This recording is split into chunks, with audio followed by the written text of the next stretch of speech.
KIA गया है। आगामी महानगरपालिका निवडणुकीच्या अनुषंगाने त्या मुक्त आणि निर्भय वातावरणात होण्याच्या अनुषंगाने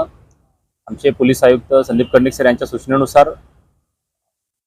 पोलीस निरीक्षक सपकाळे साहेब आणि सर्व आमची डीबीची टीम, त्याच्यामध्ये एपीआय सुरेश साहेब आहेत आणि विशेषतः ज्यांना याची माहिती मिळाली ते आमचे पोलीस शिपाई सागर आडणे आणि पोलीस शिपाई अरुण गाडेकर यांना गोपनीय माहिती मिळाली की एक इसम त्यांच्या हद्दीमध्ये अवैध अग्निशस्त्र त्या ठिकाणी बाळगतो आहे आणि त्या अनुषंगाने जेव्हा आम्ही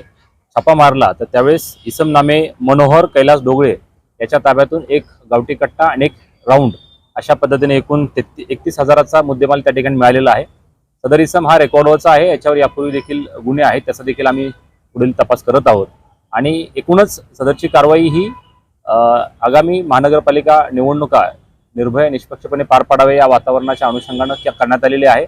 या कारवाईबद्दल मी नाशिक रोड डीबी आणि सर्व त्यांचे अधिकारी अंमलदार यांचं कौतुक करतो आणि अशाच पद्धतीने इथून पुढच्या कालावधीत देखील कारवाई होतील अशी नागरिकांना ग्वाही देखील देतो। यह कार्रवाई वरिष्ठ अधिकारियों के मार्गदर्शन में एपी